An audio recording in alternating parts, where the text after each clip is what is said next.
Jadi sebenarnya brand ini adalah salah satu saham konglomerat ya, sahamnya Pak Prajogo Pangestu. Betul. Dan di awal itu saya mengira bahwasanya beliau ini punya kepentingan tersendiri. Nah pada waktu Pak LTK di 26 billion itu harga saham BN 19.000. Nah ketika saham BCA atau sahamnya Pak Hartono naik, itu BN juga ikut naik. Jadi dijaga terus selama 10 bulan. Nomor satu berarti nomor satu terus. Jadi nggak pernah nyusul sehari pun gitu.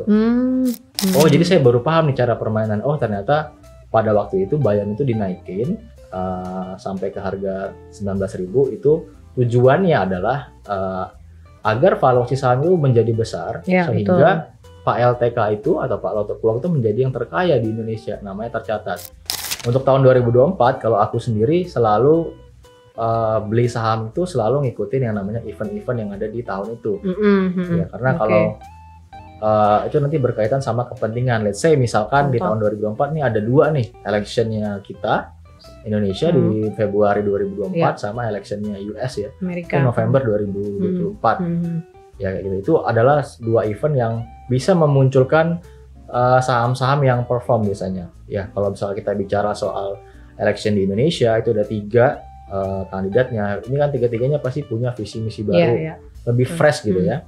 Nah sehingga mereka kita sebagai investor kita bisa menerjemahkan kira-kira dengan visi ini dengan misi ini saham apa sih yang akan manggung.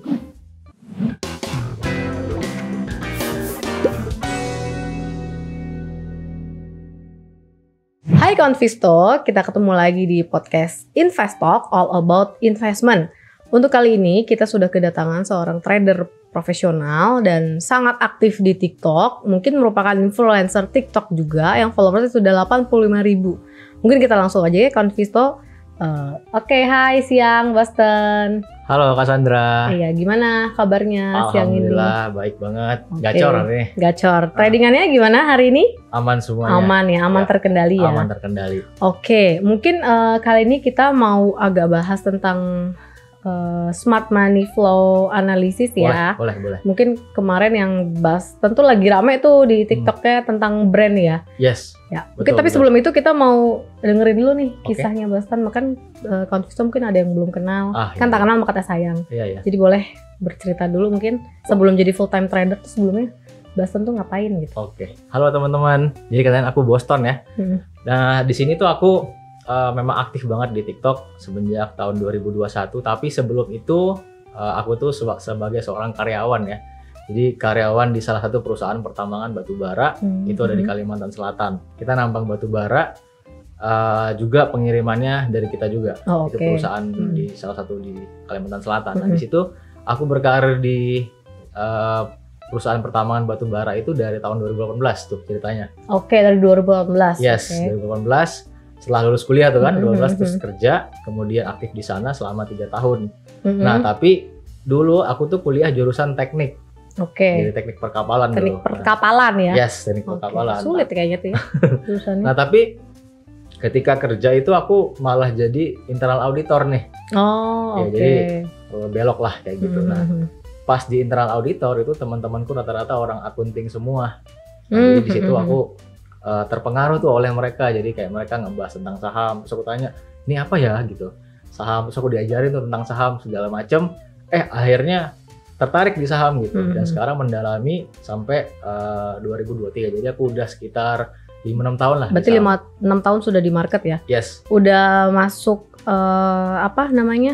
turun naiknya market tuh udah tahu ya? Iya betul berarti. Kak. Jadi dari 2019 itu udah mengalami pasang surut. 2020 kena lagi crash market. Nah sekarang kita pelan-pelan grow lah gitu kayak gitu sampai hari ini. Gitu. Itu kalau boleh tahu tuh orang-orang akunting di sana berarti udah sebagai investor saham atau trader tuh? Nah kalau mereka itu awalnya semuanya investor. Ya, jadi mereka itu semuanya punya idola yang sama. Namanya adalah Pak Lo Keng Hong. Pak LKH ya. Pak LKH legend tuh. Jadi mereka juga ngajarin saya tentang saham itu, tentang ya fundamental analisis waktu itu. Nah cuman seiring waktu 3 bulan, 6 bulan ngerasa kok kayaknya ini kurang cocok ya kayak gitu. Jadi coba dengan metode lain. Waktu itu aku belajar tentang technical analysis tahun 2019. Seperti itu. Tahun 2020 juga belajar technical analysis. Kemudian di tahun 2021 2020 setelah COVID itu baru tuh mendalami ilmu yang namanya bandarmologi. Oh, oke. Ya, nah, setelah COVID ya? Yes, betul. Nah, di ilmu bandarmologi ini yang aku ceritain banyak banget di TikTok waktu itu. Jadi aku iseng-iseng nih bikin konten tentang bandarmologi, dan ternyata ramai dan banyak follower dari situ awalnya. Jadi dari bandarmologi kontennya. Kayak gitu. Kenapa tuh tiba-tiba kok maunya bandarmologi, nggak mau pure technical atau misalnya pure investor gitu? Ya. Jadi sebenarnya di dalam dunia saham itu kan ada banyak metode ya Kak ya. Nah metode ini sebenarnya tergantung dari profil risiko kita. Ya tergantung juga dari urgensi kita. Kita ini sebenarnya orangnya masih muda atau tidak. Kita sebenarnya punya penghasilan berapa, itu berpengaruh banget. Ya terutama dari kalau kita bicara soal metode itu memang sepertinya aku pada waktu itu masih muda, masih 20-an, lebih cocok kepada analisa-analisa yang mendukung trading seperti technical analysis. Juga ada namanya bandarmologi, sekarang ada lagi yang baru namanya smart money flow analysis. Oke. Ini beda lagi ya, bandarmologi sama smart money itu beda ya? Padahal sesama big fund gitu kan. Bandarmologi kan pasti big fund juga ada di dalamnya, atau misalnya lokal fund yang jumlahnya besar. Smart money ini beda lagi ya ternyata ya? Hampir-hampir mirip-mirip gitu ya. Cuman di sini ada tambahan-tambahan dari variabel-variabel lain. Jadi kita nggak pure pakai bandarmologi aja untuk smart money flow analysis. Ada yang lain juga. Seperti contohnya kita juga menggabungkan unsur fundamental tapi nggak banyak. Juga kita menggabungkan unsur teknikal tapi juga nggak banyak. Tapi porsinya lebih banyak kepada ya bandarmologi, termasuk terkait dengan ya aksi korporasi, juga terkait dengan broker summary, terkait juga dengan nanti money flow kayak gitu. Kalau fundamental sedikit berarti tadi lebih ke corporate action-nya gitu ya? Yes. Boston ya. Terus kalau misalnya teknikalnya apa tuh? Pola apa ini teknikalnya? Kalau teknikal kita cuma dua aja. Volume dan trend aja. Oh, volume dan trend ya. Itu saya masih menganut yang namanya Do teori. Jadi Do teori itu dia dalam fase akumulasi saham itu pergerakan siklus saham itu ada 3. Ya, pertama ada yang namanya fase akumulasi, yang kedua ada fase partisipasi retail, yang ketiga ada fase distribusi. Itu semuanya sama. Jadi saya menganut itu gitu awalnya. Oke. Mungkin Basna bisa cerita untuk awalnya belajar kalau yang sama anak-anak orang-orang accounting kan mereka lebih ke value investor berarti ya. Terus mencari kemana tuh belajar tentang bandarmologi, tentang money flow itu kemana Basna mencari istilahnya mentor lah gitu? Ya tentu kalau di dunia saham kita harus punya mentor ya. Betul. Dan di situ awalnya aku mencari-cari tuh di internet, ya terutama di channel YouTube, di channel Telegram gitu. Juga ada nanti dapat kenalan dari orang-orang saham juga, rekomendasi dari dulu pernah pakai sekuritas juga, belajar ke sini, belajar ke situ. Nah sehingga di awal-awal tahun 2019 itu aku memang pada waktu itu banyak sih masuk grup premium ya. Kalau di kalangan orang-orang saham sih tahu tuh grup premium saham gitu ya. Bayar dong ya semuanya bayar tuh. Udah. Ya, itu aku hampir masuk selama 2 tahun tuh hampir 20 lebih grup premium saham. Jadi ganti-gantian tuh. Ya ini sih sebenarnya pengen mencari ilmu aja gitu. Karena aku merasa dalam dunia saham ini kayaknya udah jadi passion ya untuk waktu yang sangat lama. Dan saya misalkan aku umur 23, kalau misalkan Warren Buffett sekarang umur 93 berarti ada range 70 tahun tuh. Lagi, jadi aku ngerasa kayak nggak apa-apa deh kita 3 tahun, 4 tahun itu buat bakar uang, buat belajar gitu, buat investasi leher ke atas, nggak apa-apa. Jadi aku jor-joran tuh waktu itu. Jadi dari gaji ditambang itu sebagian disisihkan untuk ya sebagian untuk masuk ke grup premium, sebagian lagi untuk kita beli buku. Jadi aku banyak banget beli buku dan juga ikut seminar, ikut workshop juga pada waktu itu. Nah kebetulan pada tahun 2020 itu adalah salah satu channel YouTube yang ngajarin tentang bandarmologi. Nah itu yang ngebuka pikiran aku banget bahwasanya oh ternyata di dunia saham itu nggak cuman fundamental dan technical analysis, ada lagi cabang ilmu lain. Dan itu aku baru mengerti bahwasanya bisa gitu ilmu ini dipakai karena di Bursa Efek Indonesia sendiri itu mendukung datanya Kak. Jadi ada yang namanya broker summary ya. Broker summary. Itu mendukung banget buat analisa bandarmologi sehingga itu aku memperdalam di situ. Dan ternyata setelah mencoba semuanya dari tahun 2018 sampai tahun 2021 semua metode yang udah dipelajari yang paling cocok? Yang paling cocok memang kita lebih ke smart money flow analysis. Smart money flow analysis. Berarti itu butuh riset yang tinggi dan akurat ya? Yes, jadi sebenarnya kita nggak kaku pakai metode itu satu gitu, fundamental aja gitu, teknikal aja enggak. Tapi smart money flow analysis ini adalah kita menggabungkan sebenarnya, tapi dengan porsi yang kita tentukan sendiri. Ya, jadi lebih banyaknya memang lebih ke bandarmologi. Tapi tetap ada juga unsur technical analysis dan fundamental analysis. Oke. Kalau smart money, kalau di pikiran aku nih lebih ke saham yang bisa beggar gitu ya, bener gak? Yes, jadi smart money itu intinya di dalam bursa itu kan kita menganut yang tadi saya bilang Dow teori ya. Jadi ada fase akumulasi, fase partisipasi publik sama fase distribusi. Nah, jadi yang kita ikutin itu adalah fase dia itu akumulasi sampai ke partisipasi. Ya, jadi misalkan saham itu bergerak dari harga 1.000 diakumulasi sampai ke 2.000. Nah, setelah 2.000 dia mau distribusi. Nah, kita sampai 2.000 itu aja. Kayak gitu. Nah, harus jeli ya. Iya, nah caranya adalah kita coba menggabungkan ketiga metode tadi. Jadi ada unsur fundamentalnya, ada unsur teknikalnya. Oke. Mungkin coba boleh ini nggak Basan cerita, kan bandarmologi nih berarti udah fix sesuai bandarmologi sama yang smart money. Saham pertama yang emang sudah Basan terapin ilmu bandarmologi dan smart money fund analysisnya. Dulu 2021 saya banyak banget cuan di BBYB ya. Oke, Bank Digital. Iya, Bank Digital. Makanya sampai saya tuh namain diri saya tuh dulu Boston Babayaba gitu. Boston Babayaba, Alibaba di sini. Babayaba. Jadi teman-teman yang di Instagram, di TikTok tuh kayak mereka juga dapat manfaat dari analisa saya gitu, dan saya juga dapat banyak banget cuan di si saham itu, sehingga saya ngasih nama saya aja itu jadi Boston Babayaba gitu ya. Jadi waktu itu BBYB dari 500 sampai di puncak terakhir tuh kalau nggak salah 2.800. Ya, itu full itu berapa persen? Dalam berapa lama tuh? Itu kalau nggak salah kurang dari setahun. Jadi kalau nggak salah dari Mei 2021 sampai akhir tahun itu 2021 Desember. 2021 sampai setahun. Oke. Mungkin agak boleh dikupas ya sedikit boleh. Nah, awalnya untuk memutuskan saham BBYB itu apa yang Boston riset dari sisi bandarmologi atau smart money fund analysisnya? Ya, jadi pada waktu itu memang lagi booming yang namanya bank digital. Ya, kita mengerti itu. Dan sebenarnya nggak cuma BBYB aja yang naik waktu itu. Ya, itu banyak. Ada Bank BBHI. Atto, pokoknya BBHI. Bank digital hampir rata-rata tuh semuanya uptrend pada waktu itu. Nah, di situ kita udah tahu dapat gambaran besarnya bahwasanya mereka ini kita sebut sebagai new economy. Meskipun mereka itu nggak terlalu bisa cetak performa laba, tapi mereka punya story di depan. Nanti ya, mereka pada waktu itu bank-bank ini pengen istilahnya tuh kayak tampil lah ya pada masanya ya. Pada waktu itu kayak begitu. Dan itu sebagai conviction besarnya ya. Nah, tapi untuk conviction kecilnya ya kita memang untuk entry-nya itu kita juga kawal dengan technical analysis. Ya itu saya cuma pakai trend aja. Trend aja, nggak ada support, resistance, moving average gitu nggak ada. Jadi saya cuma pakai satu indikator aja, namanya itu moving average. Berapa langsung? Yang eksponen ya waktu itu ya. Eksponen, Jadi moving average 20 aja. 20 aja. Kalau dia masih bergerak. Udah itu doang. Yes, itu aja.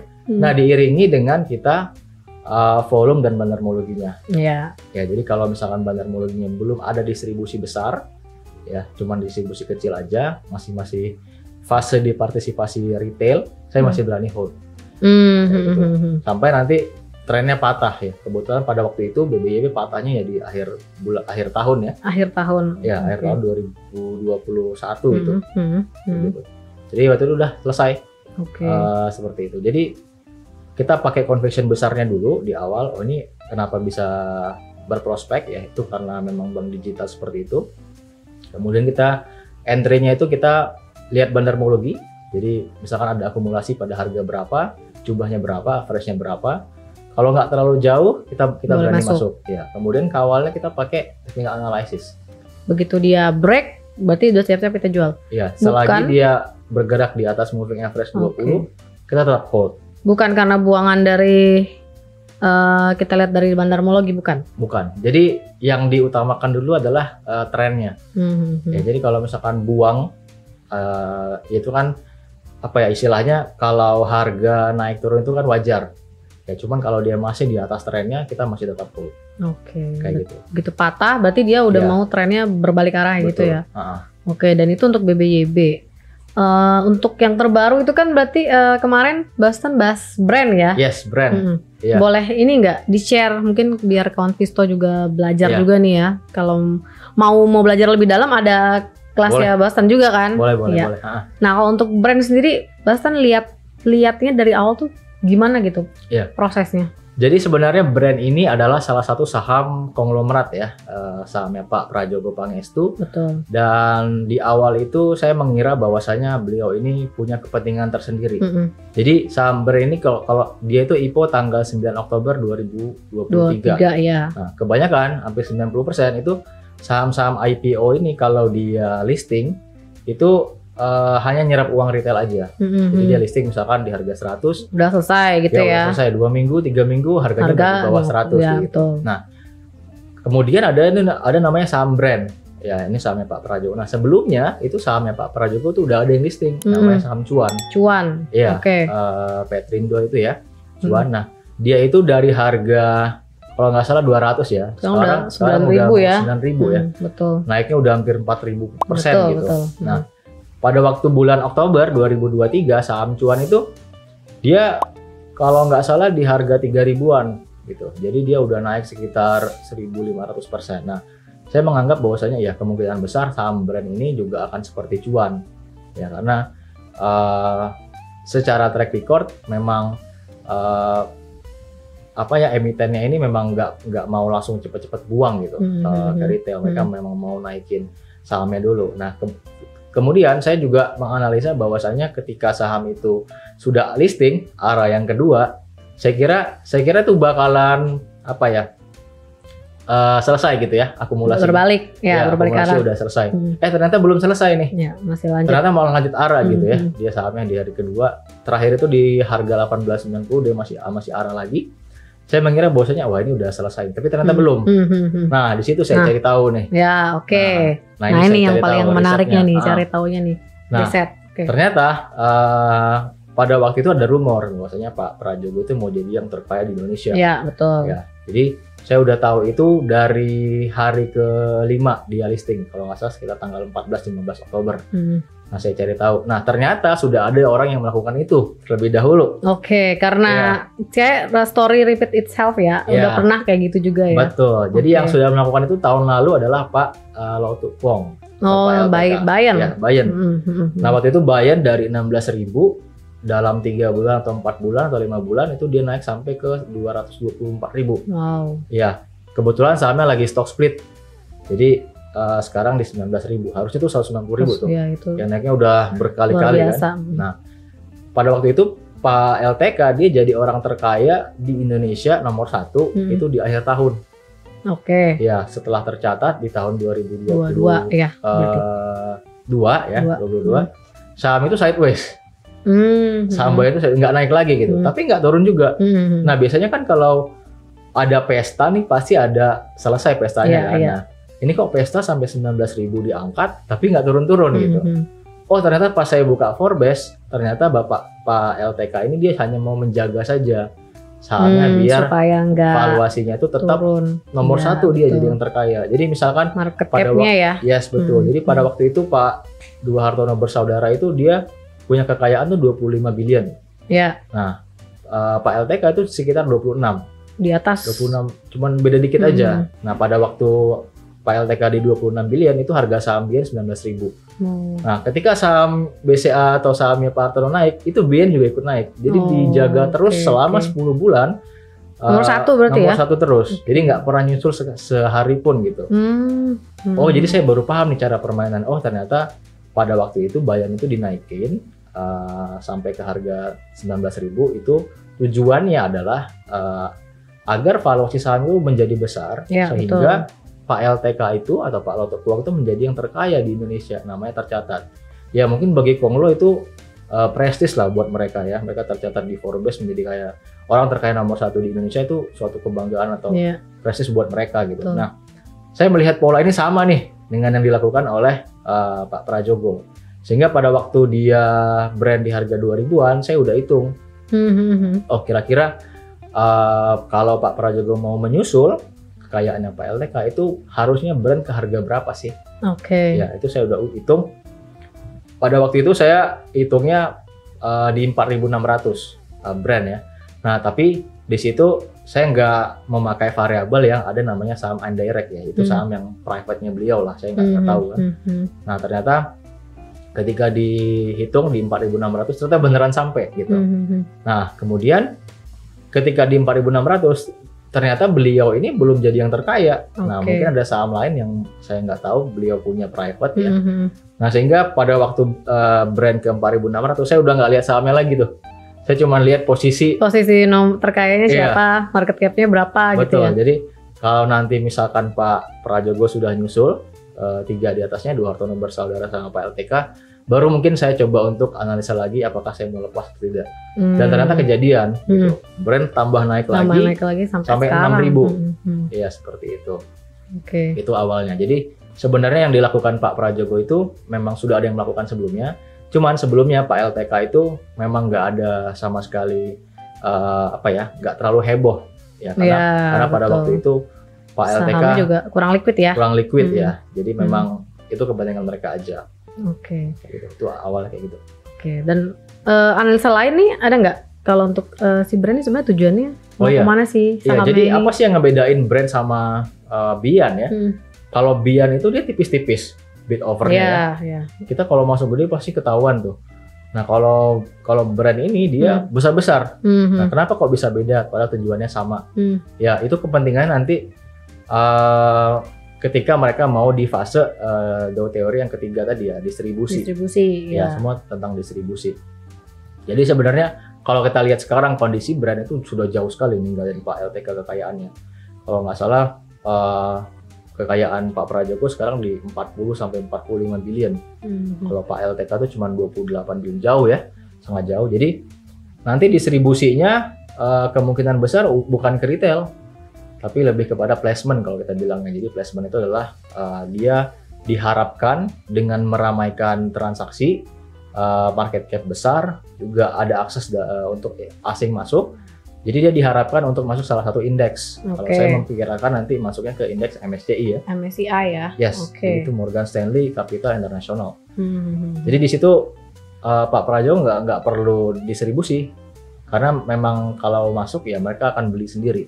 Mereka akan merebalancing portofolio mereka untuk memasukkan saham brand ini ke dalam portofolio mereka, sehingga Pak Prajogo tinggal taruh aja barang yang nggak perlu dijual gitu. Mereka yang akan beli sendiri kayak gitu.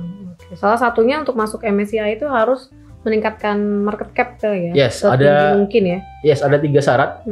Yang secara general ya, yang saya baca itu ada 3. Pertama adalah dia harus punya likuiditas yang tinggi. Terus market cap-nya harus besar. Yang ketiga ada akses yang pas untuk asing.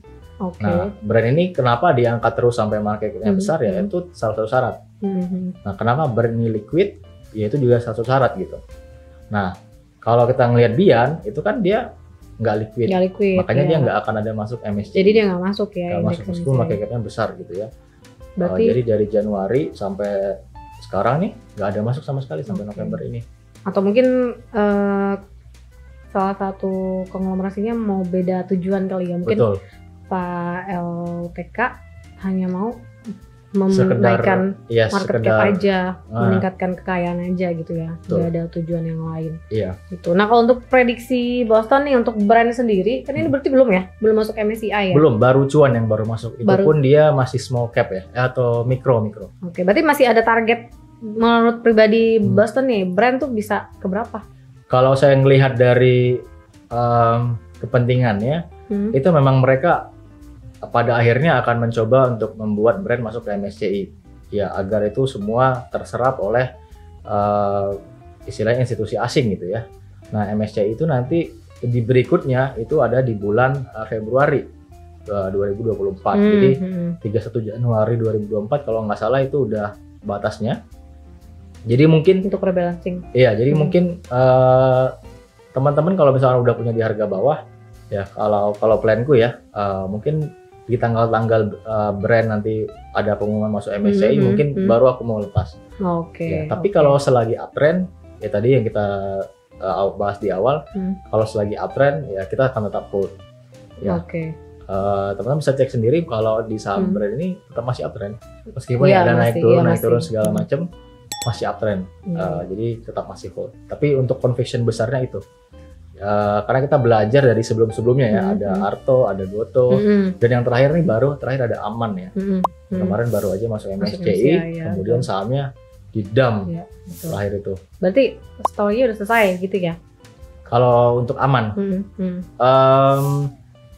selesai atau nggak selesainya itu tergantung dari emitennya itu dia sudah cukup atau belum. Karena kalau kita bicara soal distribusi itu nggak akan mungkin retail bisa nampung ya segitu semuanya, besar. nalan semuanya nggak akan mungkin bisa. Jadi mereka butuh placement. Nah placement ini apakah bisa atau tidak kita nggak tahu tuh. Yang tahu cuma mereka. Nah kalaupun belum cukup nalan semuanya, itu biasa distribusi berikutnya ya dia akan masukin ke indeks LQ45. Seperti itu. Jadi itu untuk placement atau distribusi selanjutnya. Distribusi terakhir ya untuk dia mereka udah lepas biar asing yang lanjutin gimana gitu ya. Seperti itu. Berarti untuk bagian mereka hanya untuk memperbagus terus fundamental dan corporate action apa nantinya bakal dilakukan begitu ya. Kalau dari emiten ya mereka saat masuk MSCI kan dia market cap-nya harus besar, kemudian dia harus liquid, kemudian ada akses asing. Nah, visanya itu memang kita nggak tahu ya penilaiannya seperti apa. Cuman mereka itu mengusahakan, istilahnya dalam tanda kutip mengusahakan agar ini saham bisa masuk MSCI. Ketika masuk MSCI, mereka bisa distribusi kayak gitu. Oke. Sekarang udah agak paham ternyata banyak metode ya Konsisto ya, nggak cuman fundamental, value investor, atau technical trader, tapi ada kita baru sekarang udah denger smart money analysis gitu ya. Dan mungkin berbicara tentang smart money analysis gini ya, ada hubungannya nggak sih ke window dressing gitu kan? Ini kan sebenarnya saham-saham Pak juga akhir-akhir tahun ya. Iya. Dan kelihatan Desember sekarang udah kelihatan ada window dressing nih. Iya. Ya ISG ya naik terus gitu udah 7.100. Yes. Jadi window dressing itu sejarahnya adalah kepentingan dari manajer investasi, mereka mempercantik nih portofolio mereka, makanya namanya window dressing. Jadi itu kepentingan lebih ke marketing lah. Jadi mereka itu gimana caranya portofolio mereka itu perform, jadi mengalahkan indeks yang pertama, terus lebih bagus dari tahun sebelumnya. Nah otomatis mereka harus meracik strategi. Nah strateginya adalah biasanya mereka itu membuang atau menjual saham-saham yang nggak perform. Nah, mereka gantikan itu semua dengan saham-saham yang naik terus. Kayak gitu. Nah, makanya biasanya kalau kita bicara soal window dressing, itu juga sebenarnya adalah salah satu bagian dari smart money flow analysis. Nah, tapi itu bagian dari strateginya si MI. Nah, jadi biasanya MI itu atau manajer investasi itu dia akan membeli tuh saham-saham yang memang perform.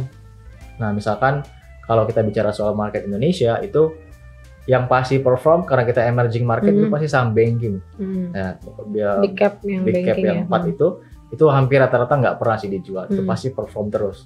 Ya even waktu itu COVID 2020 ya Kak, BRI itu sampai 2000 kalau nggak salah ya. Tapi sebelum akhir tahun November dia udah balik lagi. Udah recovery ya. Udah recovery lagi. Itu komitmennya. Makanya kita bisa manfaatkan itu ya sebagai biar kita itu ada namanya itu opportunity di situ, manfaatkan itu. Jadi untuk window dressing sendiri teman-teman bisa aja cari saham-saham yang memang ada inflow dari asing atau dari MI yang besar. Teman-teman bisa cek itu di bandarmologinya, teman-teman bisa cek juga di trennya. Biasanya yang trennya naik pasti, jadi ada inflow, ada tren naik, combine tuh. Kalau ada dua itu pasti confirm ya? Ya dia pasti mau coba untuk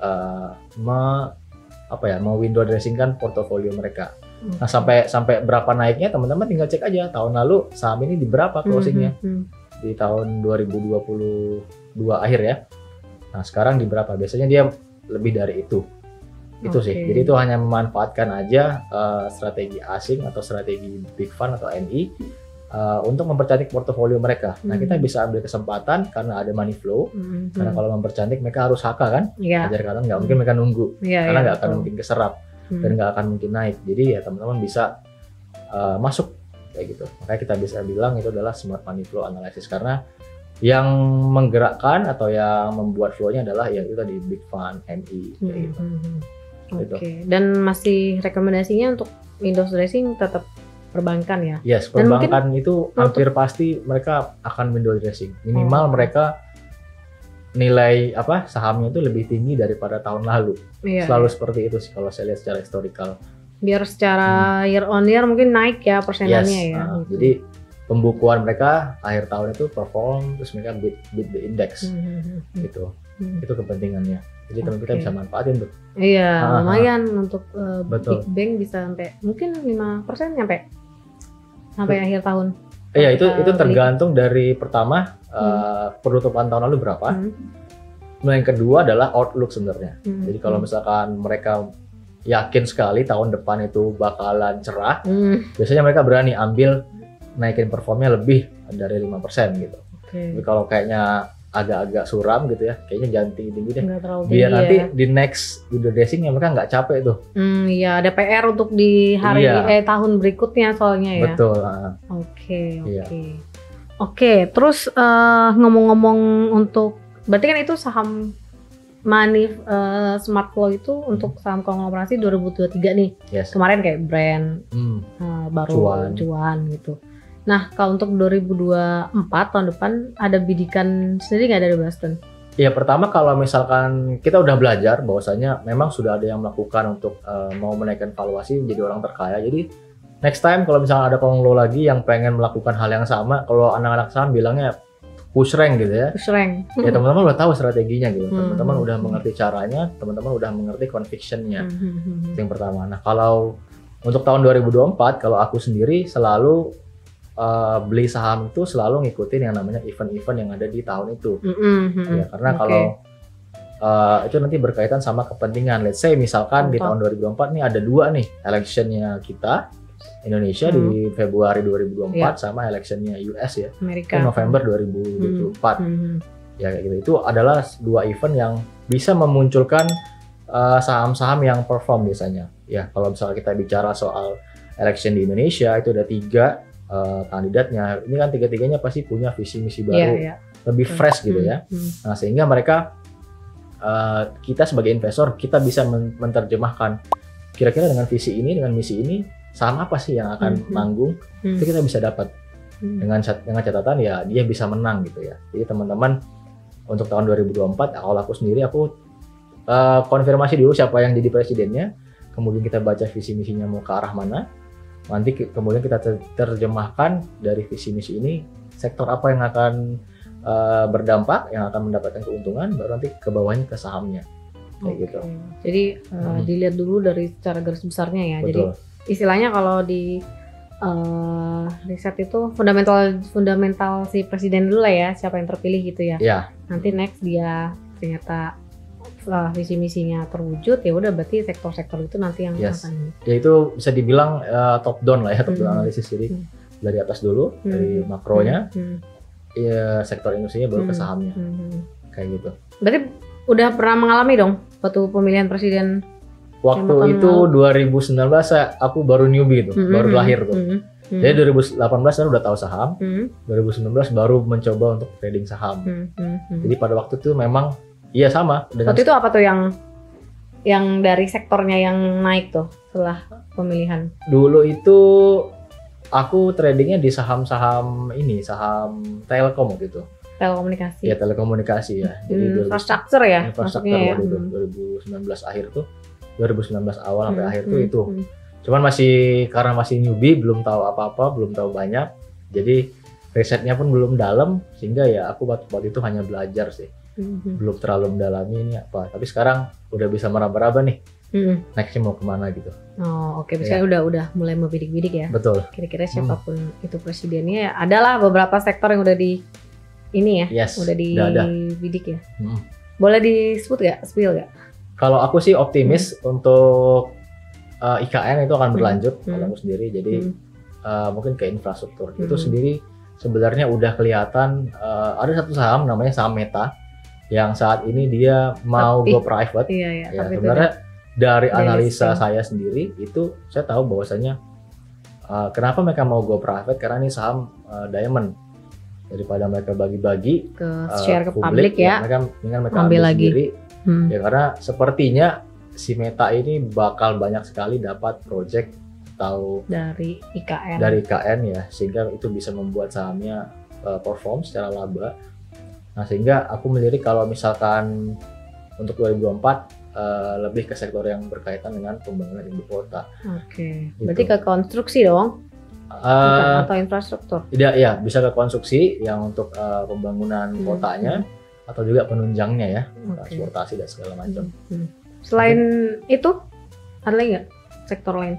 So far sih masih itu dulu, Masih karena itu dulu. kita harus mengerti juga visi misi yang menjadi pemenangnya siapa ya, karena mungkin bisa jadi ketika salah satu kandidat menang dia tidak mau melanjutkan, bisa jadi ya. Ada ya, pasti ada lah. Tapi kalau misalkan confirm dia memang mau melanjutin, ya saya rasa sih di sektor itu.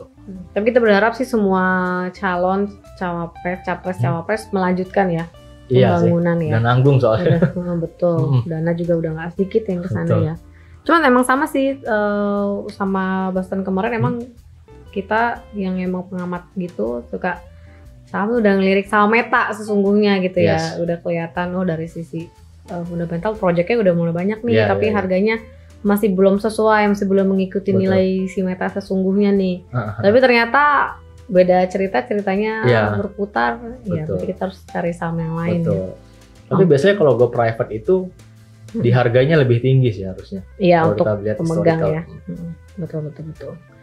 Terus mungkin ada saran nggak nih dari Boston untuk teman-teman yang memang mau belajar saham, baik yang supaya mereka tuh bisa profit konsisten gitu, udah biar benar-benar yakin, oh ya udah emang saya bisa berinvestasi ini di saham gitu. Karena kalau kita lihat banyak yang ada juga beberapa kawan Visto atau teman-teman kita tuh yang masih belum gitu ya berinvestasi di saham. Iya. Jadi kalau investasi saham itu sebenarnya pertama gini, jadi kan itu sebagai long term game ya.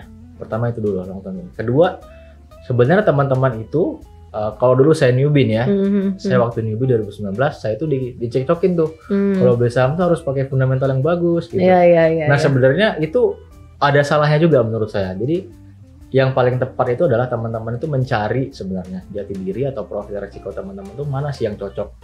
Ya nggak harus kita itu mulai dari fundamental. Ya, saya misalkan dari manapun. Misalkan nih kita melihat ada seorang scalper yang bertalenta gitu ya. Dia mau mencoba datang ke pasar saham mencari peruntungan, tapi ternyata dicecokin fundamental nih, kan nggak cocok nih jadinya. Jadi potensi dia jadi scalper hebat ya, kita sendiri di Indonesia ada scalper hebat yang memang udah sukses ya. Malah jadi bakatnya malah terpendam gitu. Nah sehingga teman-teman yang harus cari sendiri.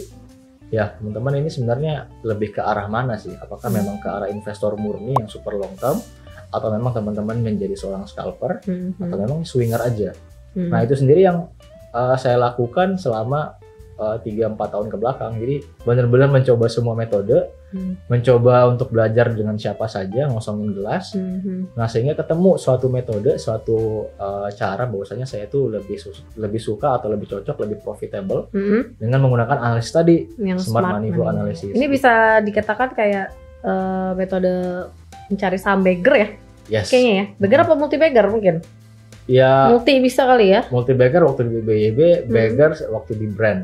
Bisa dua-duanya. Bisa dua-duanya karena cuannya nggak main-main, terus waktunya juga gitu lama ya. Iya. Berarti emang harus kita menggali kemampuan riset kita juga ya, harus cermat ya, terus harus aware sama kehidupan ekonomi Indonesia sekarang, terus makronya gimana, terus arahnya gimana, terus kalau bisa sih mempelajari arah para konglomerasi itu ya. Benar. Kalau teman-teman lihat saham brand dan BBYB itu fundamentalnya nggak terlalu bagus-bagus banget, tapi dia bisa memberikan kita keuntungan. Ya itu tadi. Makanya kalau di saham itu memang kita harus yang mencari kita tuh sebenarnya cocoknya di mana sih? Apakah kita menjadi seorang trader atau kita menjadi seorang investor atau mungkin kita menjadi seorang scalper ya? Itu teman-teman tentukan sendiri. Caranya gimana? Teman-teman harus belajar semuanya dulu gitu di awal. Nggak apa-apa. Biar dapat yang cocok sama diri sendiri yang mana gitu. Siapa tahu teman-teman adalah seorang scalper yang berbakat gitu. Yang handal ya. Betul. Set gitu ya. Betul. Cepat ya. Tapi karena di awal doktrinnya adalah kita semua di saham harus pakai fundamental, kan sayang tuh. Iya. Bakatnya jadi nggak sesuai. Betul. Nggak terasah gitu ya. Iya. Untuk Boston sendiri pernah rugi nggak? Dulu pernah 2020. Trading berarti tuh? Yes, waktu crash ya. Oke, rugi berapa persen? Jadi saya tuh ingat banget dua saham yang bikin saya rugi itu Adaro sama BTPS. Saya minus 60%. Wow. Cut loss atau? Pada waktu itu saya bingung nih, saya harus cut loss atau gimana, karena waktu itu saya benar-benar masih newbie. Ya hitungannya baru setahun ya, jadi 2019 Maret, 2020 Maretnya udah kena crash, berarti baru setahun di market udah kena crash, bingung. Kenapa bingung? Karena saya baru kali ini melihat kok ada bisa indeks minusnya lebih dari 5%. Kok bisa 5 nih, ada apa gitu. Oh ternyata saya baru tahu bahwasannya itu lagi crash. Saya baru tahu itu. Nah terus saya tanya sama teman-teman saya yang ada di forum, mereka juga sama, minus juga 50%. Jadi saya waktu itu ketawa-ketawa aja tuh, wah ternyata nggak sendirian. Jadi ada rasa tenang dikit ya? Tenang dikit ya. Nah, habis itu saya tanya-tanya gimana caranya ini, ya waktu itu saya cut loss aja. Karena waktu itu benar-benar suasana fear-nya itu, ketakutan tuh luar biasa waktu itu. Jadi vakum nggak waktu itu? Vakum trading tuh nggak? Waktu itu saya kena mental sih. Pastilah 60%. Betul, karena waktu itu memang hampir 70% uang yang saya kumpulin itu buat saya taruh tuh buat top RDN. Tiba-tiba baru setahun udah minus 50. Terus saya kena mental, tapi saya belajar tuh, oh ternyata tuh ada yang namanya market crash. Saya waktu itu mengira bahwasanya market itu akan naik terus. Ya, jadi saya belajar bahwasanya oh ternyata ada market crash ya. Dan ternyata dengan market crash ini muncul orang-orang kaya baru, itu saya juga baru belajar. Nah, jadi menurut saya itu worth it aja sih. Jadi saya loss, tapi saya belajar pada waktu itu bahwasanya oh di market itu bisa seperti ini. Jadi kita nggak bisa selamanya kita berpikir kita akan cuan terus, enggak. Iya betul. Bisa aja kita mengalami crash minus 60%. Seperti itu. Itu tapi loss. bukan kita berharap kita pengen market crash ya biar ada new konglomerat baru gitu ya, enggak ya. Berarti setelah itu berarti Boston mencari itu ya metode yang lain lagi yang sesuai ya. Iya. Setelah rugi. Memang biasanya begitu ya. Betul. Trader yang udah rugi banyak terus ya mencari formula lain yang cocok sama diri sendiri. Terus sekarang berarti profitnya udah konsisten. Alhamdulillah. Ya, jadi memang berani full time trader karena confidence dengan apa yang sudah kita punya gitu. Jadi ya harus profitable karena kalau enggak ya bahaya kan kita. Jadi confidence. Minimal kalau saya itu ngukur benchmarknya 4 kali IHSG. 4 kali IHSG. Iya, jadi kalau misalkan IHSG bulan ini naik 1%, portofolio kita harus naik 4%. Oke. Itu tinggi sih. Iya, kali 4. Udah berani kali 4 karena di saham itu kan kita nggak harus beli saham LQ45. Ada saham yang kayak brand ini kan dia bisa 700% kan. Saham Juan bisa ribuan persen gitu. Jadi kali 4 itu menurut saya itu sangat make sense. Sangat bisa dicapai gitu, sangat achievable gitu. Iya, apalagi kalau misalnya emang returnnya multi bagger ya, itu pasti udah di atas IHSG jauh. Iya, kecuali teman-teman tradingnya LQ45 tuh. Iya, baru itu agak susah. Agak sulit ya, agak berat. Betul. Oke, terus nih untuk bidikan Boston yang untuk 2024 ada nggak kira-kira konglomerasi yang udah sekarang kan maksudnya belum tahu nih eventnya, cuman ada nggak yang Boston udah analisa atau teropong dari jauh potensi-potensi? Iya. Kalau saya berharap ya akan ada konglomerat yang memang mau jadi yang terkaya lagi gitu, mau dari Pak Prajogo sehingga dia harus naikin saham. Saya berharap itu ya entah siapapun ya, mungkin seperti Pak Antoni Salim kan dia orang terkaya juga waktu itu, atau mungkin siapa gitu. Itu saya berharap seperti itu. Nah tapi kalaupun nggak ada, saya akan lebih banyak fokus untuk election sih sebenarnya, karena ini benar-benar satu hal yang drastis menurut saya. Jadi pergantian presiden ini kan bukan hanya melanjutkan ya, kayak 2019 itu dulu melanjutkan tuh Pak Jokowi ya. Ini kan benar-benar orangnya baru, visinya baru, terus juga mereka punya pasti pemikiran yang baru, sehingga pasti keputusannya sangat drastis berbeda dengan yang sebelumnya. Nah, concern saya mungkin lebih ke sini sih. Untuk sekarang. Iya, jadi saya akan menunggu, akan juga melihat nanti kalau ada debat mereka, saya mau lihat visi misinya seperti apa, mengarahnya kemana. Terus dari segi hitung-hitungan peluang menang nanti bisa kita hitung sendiri. Nah, kalau misalkan udah confirm siapa yang jadi presiden ya tuh, saya udah siap tuh dengan saham-saham. Misalkan kandidat apa? Satu kira-kira dari visi misinya saham ini, ada 2 yang ini, ada 3 yang ini. Jadi udah tahu nih di bawahnya kita mau haka yang mana nanti. Saya akan lebih ke situ karena momen ini tuh sangat drastis, bener-bener yang kayak sampai-sampai big fund atau big money itu ya wait and see, hanya untuk nungguin siapa yang jadi pemenang untuk presiden. Ya. Betul. Jadi untuk melihat smart money yang untuk konglomerasi mungkin kita masih belum terbayang karena belum ada tanda-tanda ya. Iya. Tapi sementara yang ada tanda-tanda pas election ini ya. Iya. Oke, mungkin ada pertanyaan terakhir nih Boston. Oke. Kan sebelumnya Boston bilang kalau misalnya kita mau mencari ini peluang saham yang beggar istilahnya gitu kan. Kita harus rajin-rajin research gitu, mencari berita dan data gitu kan, membaca gitu. Nah, kalau untuk Boston sendiri sering lihat riset beritanya, bacanya itu di mana? Pertama ada banyak sekali sumber berita, cuman saya sih paling sering itu di CNBC ya untuk baca berita. Karena memang saya punya aplikasinya dan dia sering ngasih notifikasi, jadi kadang-kadang saya dapat update juga. Dari CNBC ya. Betul. Iya, kalau yang mungkin Konvisto di sini juga tahu CNBC itu kan masih satu ekosistem kita ya, masih satu grup. Nah di CNBC itu sekarang udah ada menu baru tuh, Boston. Menunya namanya My Investment. Jadi di laman CNBC di pojok kanan bawah tuh ada menu My Investment.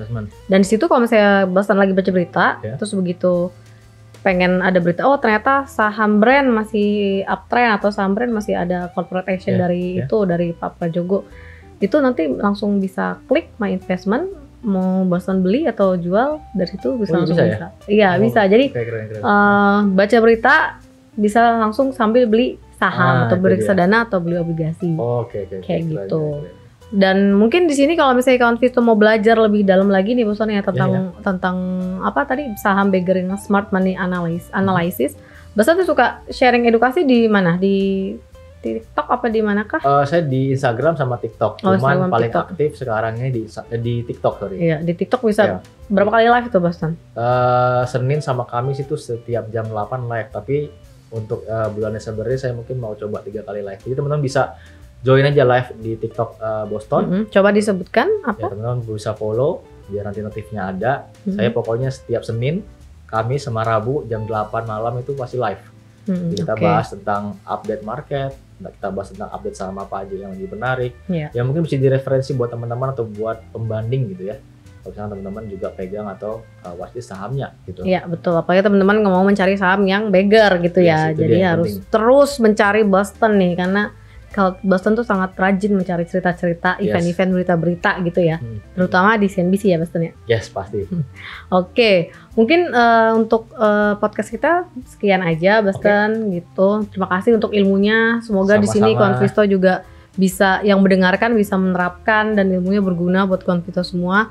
Dan nggak lupa-lupa untuk ngingetin Konvisto untuk terus bertransaksi di investasiku, karena di investasiku tuh ada membership point kupon atau cashback berupa poin bagi teman-teman yang rajin untuk transaksi saham walaupun reksadana atau obligasi seperti itu. Dan cashback poinnya bisa dipakai di seluruh ekosistem Citycorp. Mau belanja di Trans Fashion, di Transmart, di Trans Studio Mall kayak gitu itu bisa, bikin Robin. Terus mau beli Wendy's itu bisa semuanya, dan itu dapat cashback point. Poinnya bisa ditukarkan situ, dan poinnya juga bisa dibelikan kembali reksadana, diinvestasikan lagi tapi berupa reksadana seperti itu. Oke, sekian podcast Investalk kali ini. Saksikan podcast Investalk berikutnya dengan narasumber yang tidak kalah menariknya. Dan investasiku for better tomorrow. Bye-bye. Nah, buat teman-teman yang mau mulai investasi dan mencari platform investasi baru, teman-teman bisa coba download di aplikasi Investasiku di QR berikut dan dapatkan cashback point dari setiap transaksinya. Thank you.